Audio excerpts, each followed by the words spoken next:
Ils sont 2 conseillers numériques à avoir pris leurs fonctions en Alsace centrale cette année.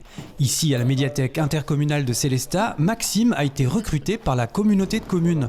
Son travail consiste avant tout à permettre au public d'effectuer ses démarches administratives en ligne.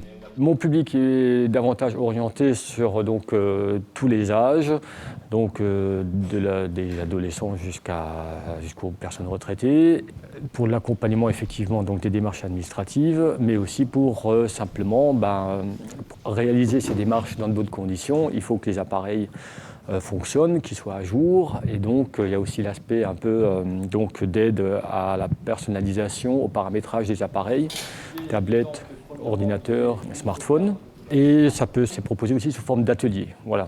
C'est le cas ici lors de cet atelier intitulé Faux débutants. Les personnes qui se sont inscrites ont déjà l'habitude d'utiliser leur téléphone, leur ordinateur, leur tablette, mais souhaitent reprendre un peu les bases pour être plus à l'aise, plus autonome et moins être déroutés dans l'utilisation quotidienne de ces outils. Donc on a eu 4 séances pendant cet été. Donc on va terminer cette fois-ci avec le dernier aspect, au niveau des sauvegardes, par exemple des fichiers qui sont les photos, enfin tout ce qu'on génère quand on utilise les supports numériques. Et cet atelier sera reconduit à la rentrée, aussi dans les différentes communes de la communauté. Le reste du temps, Maxime tient des permanences dans les bibliothèques du réseau de la médiathèque intercommunale ou bien dans les mairies des 12 communes du territoire. Ils peuvent venir me voir aux permanences ou directement appeler la mairie qui va pouvoir les informer sur les différents lieux et horaires de ces permanences, éventuellement les inscrire aussi, puisqu'on peut s'inscrire à ces permanences, s'inscrire aux ateliers. En plus des ateliers d'ailleurs, il y a aussi des rencontres qui sont plus des formes de conférences sur des sujets autour du numérique. Problèmes de cyberharcèlement, de l'utilisation des réseaux sociaux, réaliser une veille d'information sur l'Internet, etc. Ce genre de sujet, quoi.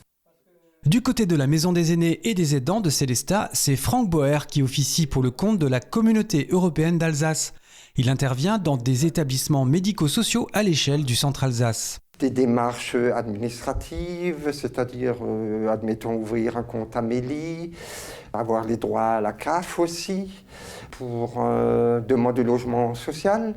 Voilà un peu tout, c'est assez éclectique. Il y en a qui viennent pour se perfectionner pour leur smartphone, d'autres c'est pour les ordis.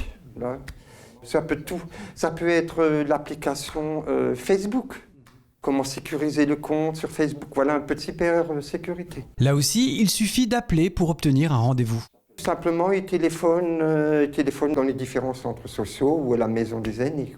Automatiquement, les assistantes sociales ou les secrétaires médico-sociales, en fait, remplissent mon agenda. À partir d'octobre, le mode d'intervention de Franck Boer va s'élargir. 2 jours par semaine, il se rendra au cœur des communes à bord d'un bus du numérique acquis par la Communauté européenne d'Alsace.